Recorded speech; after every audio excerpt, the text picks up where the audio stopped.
నమస్కారం రేషియా టీవీ వార్తలకు స్వాగతం. నా పేరు సుమలత. వార్తలు ముందుగా హెడ్లైన్స్. కాంట్రాక్టర్ల జీవితాలను జగన్ నాశనం చేశారన్న ఎమ్మెల్యే విష్ణుకుమార్ రాజు. 2019-24 మధ్య కాలంలో రాక్షస పాలన కొనసాగిందని విమర్శ.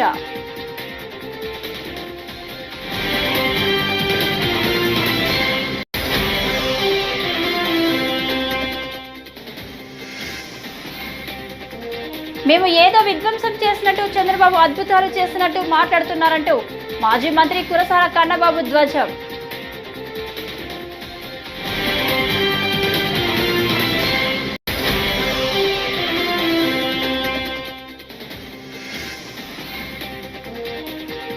రాజకీయాల్లో హత్యలుండవు, ఆత్మహత్యలే ఉంటాయి కేటీఆర్.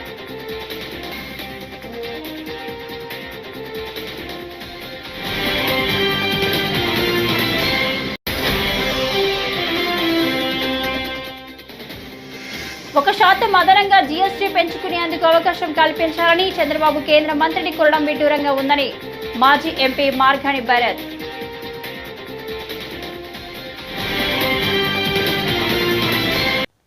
ఇక డీటెయిల్స్ చూస్తే, మేము ఏదో విధ్వంసం చేసినట్టు అబద్ధాలు చెబుతున్నారని, చంద్రబాబు అద్భుతాలు చేసినట్టు మాట్లాడుతున్నారంటూ మాజీ మంత్రి కురసాల కన్నబాబు ధ్వజమెత్తారు. శుక్రవారం ఆయన తాడేపల్లిలోని వైఎస్ఆర్సీపీ కేంద్ర కార్యాలయంలో మీడియా సమావేశంలో మాట్లాడుతూ వైఎస్ఆర్సీపీ హయాంలో రిసర్చ్ ఫండ్ 10,500 కోట్లు సాధించామని తెలిపారు. పయ్యావుల కేశవ్ సభలో అబద్ధాలు మాట్లాడుతున్నారని మండిపడ్డారు. ఇది కాకుండా చెప్పాలంటే ఇప్పుడు ప్రస్తుతం చాలా బర్నింగ్ టాపిక్, అందరికి ఇంట్రెస్టింగ్ టాపిక్ లిక్కర్. అది కూడా ఇవాళ ఆయన మాట్లాడాడు లిక్కర్ గురించి. అద్భుతం అంట, అమోఘం అంట. వైఎస్ఆర్ పార్టీ ప్రభుత్వంలో లిక్కర్ తాగితే లివర్ చెడిపోద్ది, చంద్రబాబు నాయుడు గారి సర్కారు ఇచ్చే లిక్కర్ తాగితే లివర్ బాగుపడుద్దని ఆయన చెప్పాలనుకుంటున్నాడేమో. మరి అసలు ఇవాళ అలవాటు ఉన్నవాడిని వెళ్ళి అడిగితే చెప్తారు. మొట్టమొదట మళ్ళీ ఆయన చేతిలో మోసపోయింది మేమేను. డ్రింక్ చేసేవాడిని ఎవడైనా అడిగితే వాళ్ళు చెప్తారు. అవే బ్రాండ్లు, అవే రేట్లు. కొత్తగా కొన్ని యాడ్ చేశారంట. ఆ కొత్తగా యాడ్ చేసిన 99 రూపాయలు లిక్కర్ గురించి ఇందాక మా మిత్రుడు ఎవరో నాకు చెప్తా ఉన్నారు. 99 రూపాయలకి ఇచ్చే కొత్త బ్రాండ్లు: Sumo classic whisky, Bengaluru whisky, royal, ట్రాపికానా, short whisky, Kerala malted whisky. విషయం ఏంటంటే ఇక్కడ 99 రూపాయలకి ఇస్తున్నారు, ఇదే తక్కువకి ఇస్తున్నామని చెప్పుకుంటున్నారు కదా. కానీ ఇదే మందు, ఇదే కంపెనీ తయారు చేసే, డిస్టిలరీ తయారు చేసే మందు, ఇదే క్వాలిటీ వేరే రాష్ట్రాల్లో 80 రూపాయలకి 85 రూపాయలకి అమ్ముతున్నారంట. వైసీపీ అధినేత జగన్, ఆ పార్టీ నేతలపై బీజేపీ ఎమ్మెల్యే విష్ణుకుమార్ రాజు తీవ్ర వ్యాఖ్యలు చేశారు. అసెంబ్లీ సమావేశాలు ప్రశ్నోత్తరాల సమయంలో విష్ణుకుమార్ రాజు మాట్లాడుతూ, ఈ భూమి మీద జగన్ ఉన్నంత కాలం ఏపీ నాశనం అవుతుందని అన్నారు. కాంట్రాక్టర్ల జీవితాలను జగన్ సర్వనాశనం చేశాడని మండిపడ్డారు. వైసీపీ హయాంలో చేసిన పనులకు డబ్బులు రాక, చేసిన అప్పులకు బ్యాంకుల ఒత్తిడి తట్టుకోలేక 43 మంది కాంట్రాక్టర్లు ఆత్మహత్య చేసుకున్నారని విష్ణుకుమార్ రాజు ఆవేదన వ్యక్తం చేశారు. సభాపతిలాగా మీలాగా అవుదామని అనుకుంటారు అధ్యక్ష. కానీ అధ్యక్ష, ఈ దేశంలో అత్యంత దారుణమైన పరిస్థితి ఏంటంటే అధ్యక్ష, ఏపీఎస్పీ పోలీస్ డిపార్ట్మెంట్ లో పనిచేసేవారు మాకు ప్రమోషన్లు వద్దు, కేవలం ఏఆర్ కన్వర్షన్ ఇస్తే చాలు అనే ఉద్దేశంతో వాళ్ళు ప్రమోషన్లు కోరుకోకుండా అక్కడ ఇప్పుడు కూడా అధ్యక్ష జాయిన్ అయిన తర్వాత 6 సంవత్సరాలకు ఒక ఇంక్రిమెంట్ వస్తుంది అధ్యక్ష. ఆ ఇంక్రిమెంట్ కూడా కోరుకోకుండా 20 సంవత్సరాల నుంచి ఏఆర్ కన్వర్షన్ కింద వెయిట్ చేస్తున్న వాళ్ళు 500 మంది ఉన్నారు అధ్యక్ష ఈ రాష్ట్రంలో. అట్లాగే 15 సంవత్సరాల నుంచి ఏఆర్ కన్వర్షన్ కి అవ్వాలనే ఉద్దేశంతో 2,000 మంది ఉన్నారు అధ్యక్ష. 10 సంవత్సరాలు కంప్లీట్ చేసిన తర్వాత 4,000 మంది ఏఆర్ కన్వర్షన్ గురించి ఇంక్రిమెంట్లు తీసుకోకుండా వాళ్ళు నెలకి 27 రోజులు పని చేసిన తర్వాత కేవలం 3 రోజులు మాత్రమే వాళ్ళ ఇళ్లకు వెళ్లే పరిస్థితి, వాళ్ళ కుటుంబ సభ్యుల్ని చూసే పరిస్థితి ఉంది అధ్యక్ష.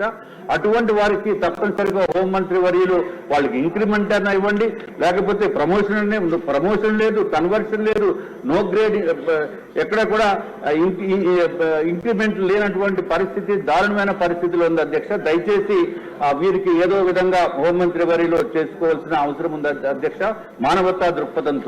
అట్లాగే అధ్యక్ష, హోంమంత్రి వర్యులు ఉన్నారు కాబట్టి అధ్యక్ష, ఇదివరకు ఏదైతే విఆర్ లో పోలీస్ ఆఫీసర్స్ ఉన్నారో వారికి 50% జీతం అన్న ఇస్తామన్నారు, అది కూడా ఇంకా అవ్వలేదు అధ్యక్ష. 300 లీటర్లు పెట్రోల్ ఇస్తామన్నారు, అది ఇవ్వలేదు. అట్లాగే అధ్యక్ష, ఏమీ కూడా ఆర్థిక భారం పడకుండా సిఏలు కానీ ఉండే వాళ్ళు 15 సంవత్సరాలు 20 సంవత్సరాల నుంచి చేసిన వారికి సూపర్ న్యూమరీ ప్రమోషన్స్ ఇచ్చి డిఎస్పీగా ఇచ్చి ప్రమోషన్ ఇచ్చే అధ్యక్ష, మనకి ఎవరికి కూడా ఆర్థిక పరమైన ఇబ్బంది లేదు. దయచేసి దీన్ని కూడా కన్సిడర్ చేయమని మీ ద్వారా హోంమంత్రి వర్యుల్ని కోరుతున్నాను అధ్యక్ష. నమస్కారం. ఇప్పుడు గ్రాంట్ల పైన అభ్యర్థన మంత్రులండి 1% అదనంగా జీఎస్టీ పెంచుకునేందుకు అవకాశం కల్పించాలని చంద్రబాబు కేంద్ర మంత్రిని కోరడం విడ్డూరంగా ఉందని వైఎస్ఆర్సీపీ అధికార ప్రతినిధి రాజమండ్రి మాజీ ఎంపీ మార్గాని భరత్ అన్నారు. సంపద సృష్టించడం అంటే ట్యాక్స్లు పెంచేయడమా అని ప్రశ్నించారు. శనివారం రాజమండ్రిలో మార్గాని భరత్ మీడియాతో మాట్లాడారు. మిత్రులందరికీ కూడా నమస్కారం అండి. మరి నిన్న రాష్ట్ర ముఖ్యమంత్రి వర్యులు చంద్రబాబు నాయుడు గారు ఢిల్లీ పర్యటనలో భాగంగా మరి కేంద్ర మంత్రి వర్యుల్ని నిర్మలా సీతారామన్ గారిని కలిసిన దాంట్లో ఆయన ఒక కొత్త ప్రపోజల్ పెట్టాడు. అంటే దేశంలో ఏ రాష్ట్ర ముఖ్యమంత్రికి కూడా రాని ఐడియా, అంటే చాలా వినూత్నంగా సంపద సృష్టిస్తూ ఉన్నారు. ఆయన చెప్తా ఉన్నాడు కదా, నేను సంపద సృష్టించి ప్రజలకి సంక్షేమ పథకాలు ఇస్తానని.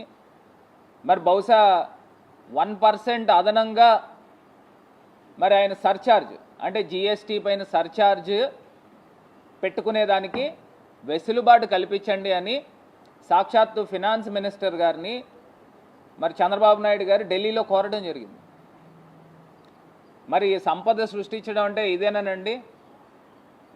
అంటే సామాన్య ప్రజలు, సగటున సామాన్య ప్రజలు ఆంధ్రప్రదేశ్ రాష్ట్రంలో, కేవలం ఇది ఒకటే రాష్ట్రం, దేశంలో ఏ రాష్ట్రం కాదు, ఆంధ్రప్రదేశ్ రాష్ట్రంలో ఏది కొన్నా కానీ 1% అదనంగా ట్యాక్స్ కట్టాలన్నమాట.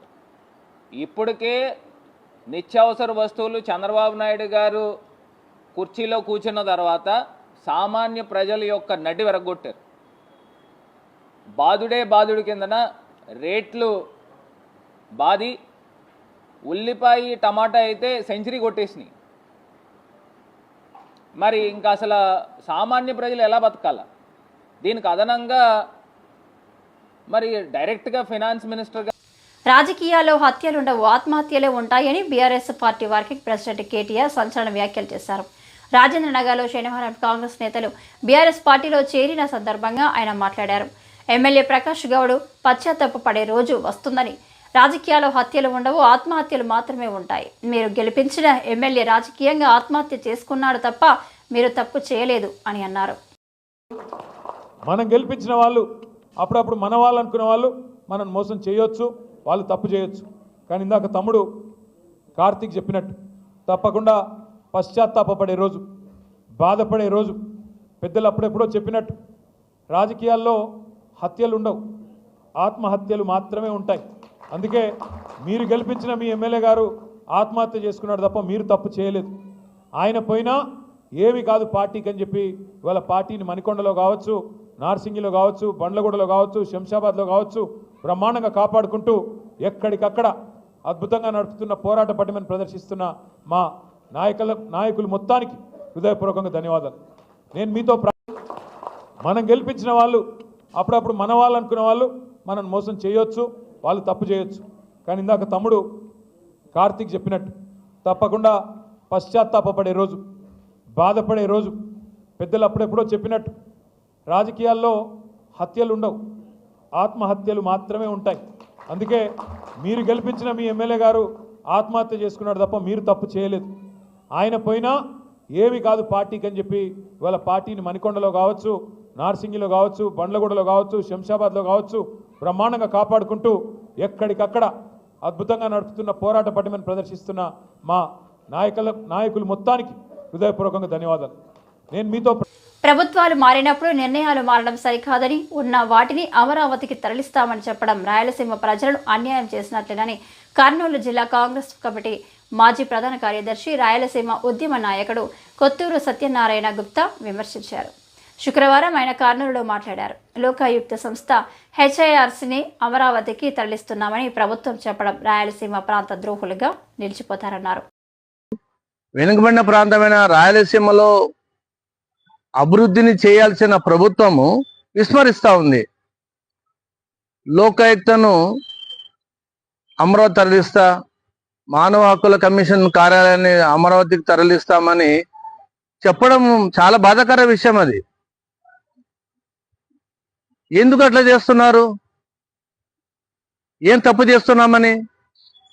రాయలసీమ ప్రాంత అభివృద్ధికి పాటుపడాల్సిన రాయలసీమ పాలకులే రాయలసీమను నిర్వీర్యం చేస్తున్నారు.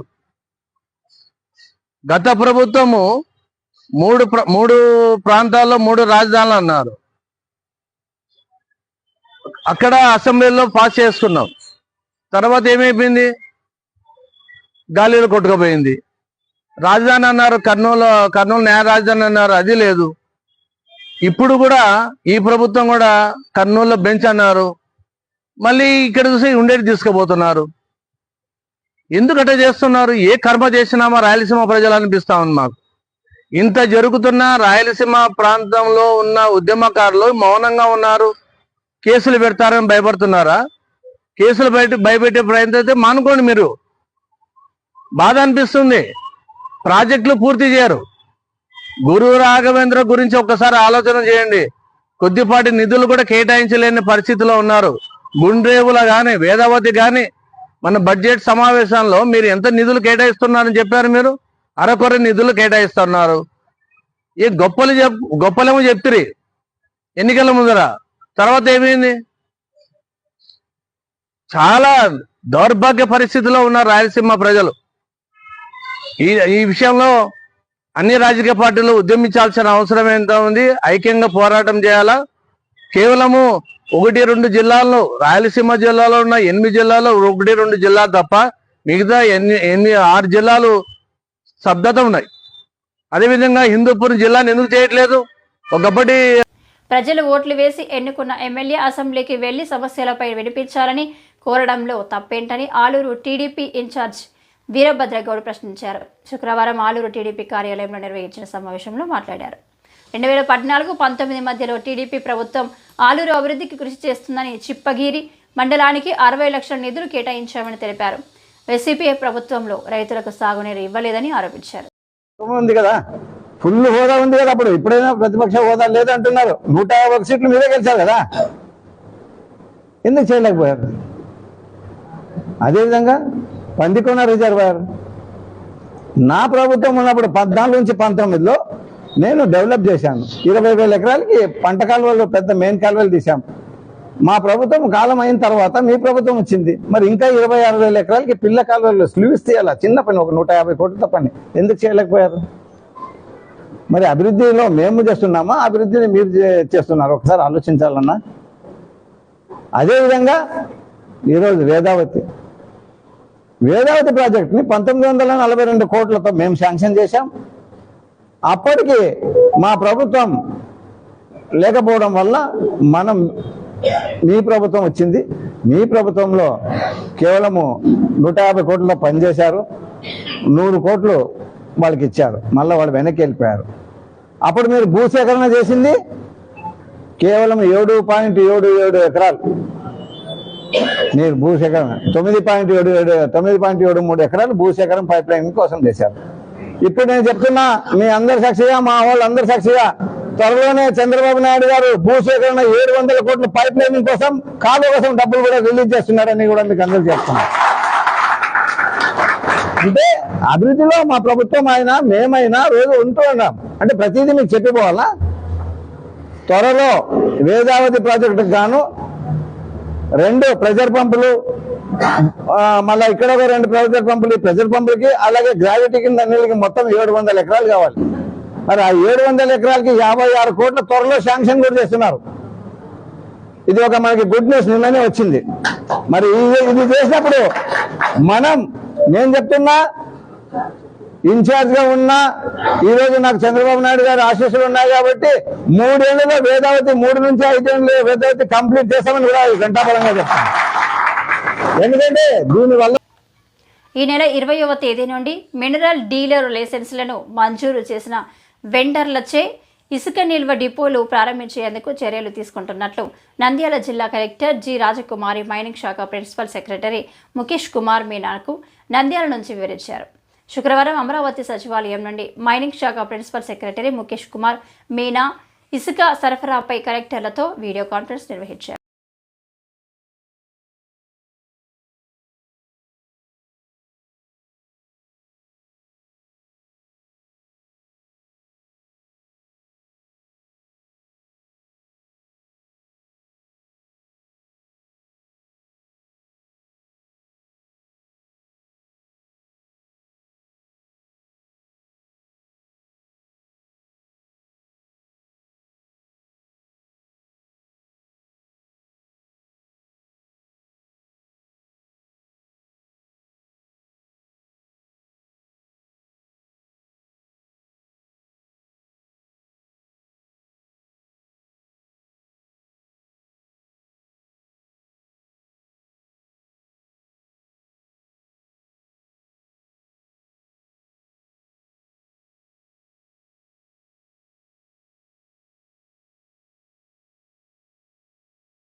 అమరావతి మండలం ఉంగుటూరులో పత్తి పంట అమానుషంగా దున్నేసిన వ్యక్తిని పోలీసులు అరెస్టు చేశారు. ఘటనకు సంబంధించి సత్తెరపల్లి డీఎస్పీ హనుమంతరావు వివరాలను మీడియాకు వెల్లడించారు. దార్ల వీరబాబు 2.5 ఎకరాల కౌలుకు తీసుకుని సాగు చేస్తున్న నేపథ్యంలో పాత కక్షలు మనసులో ఉంచుకొని శేషగిరిరావు అనే వ్యక్తి పంటను నాశనం చేశారు.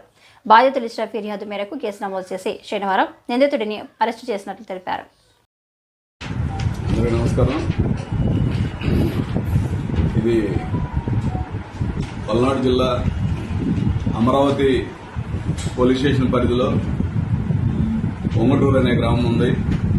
ఆ గ్రామ పరిధిలో లేమల్లె అడ్డరోడ్డుకి దగ్గరగా ఒక ల్యాండ్ ఉంది.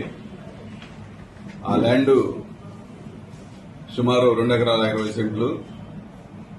అది వేరే పెద్దపరిమికి సంబంధించిన రైతులది.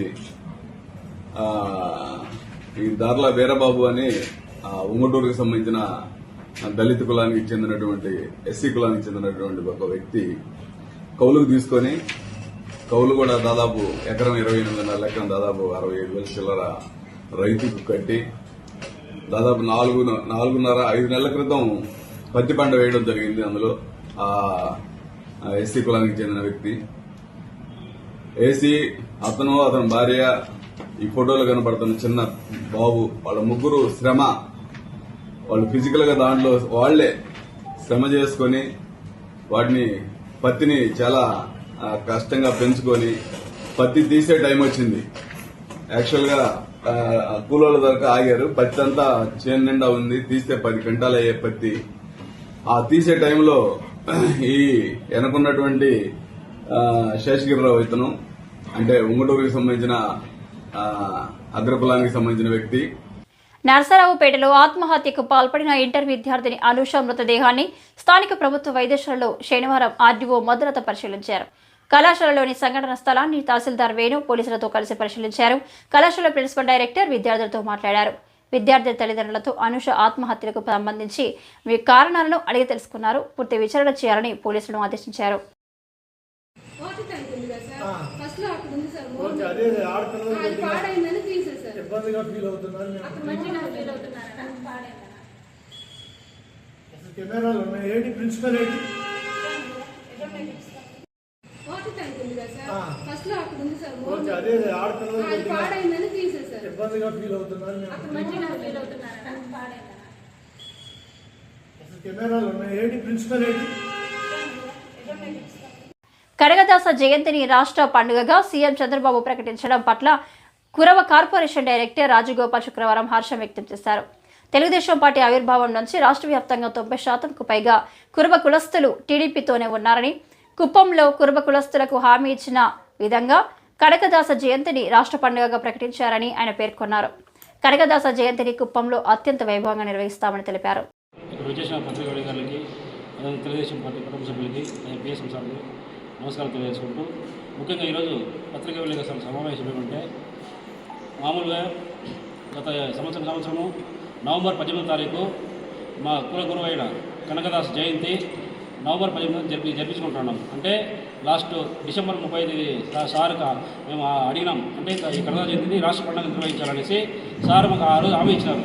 కాబట్టి ఈ కనకదాస్ జయంతిని రాష్ట్ర పండుగ నిర్వహించమన్నా మా బీసీ వెల్ఫేర్ మినిస్టర్ సవితం గారు అనౌన్స్ చేశారు. అంటే కనకదాస జయంతి రాష్ట్ర పండుగగా అనౌన్స్ చేసినారు. కాబట్టి మేము కుప్పం డిగ్రీ కాలేజ్ పట్ల కమ్యూనిటీ బిల్డింగ్ దగ్గర మా కనకదాస్ విగ్రహం ఉంది.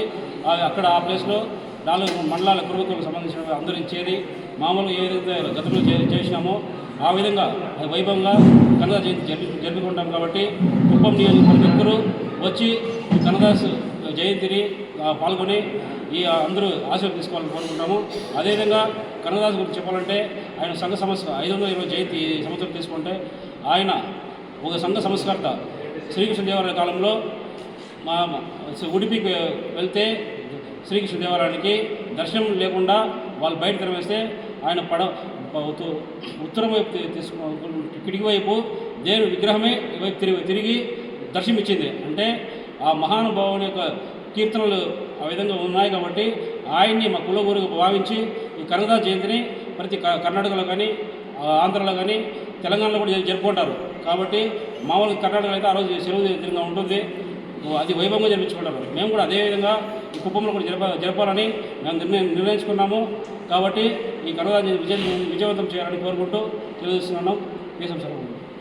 రైతాంగ సమస్యలు పరిష్కరించాలని కేంద్ర రాష్ట్ర ప్రభుత్వాలు రైతాంగానికి ఇచ్చిన హామీ అమలు చేయాలని రైతు సంఘం జిల్లా కార్యదర్శి కె శ్రీనివాస్ డిమాండ్ చేశారు.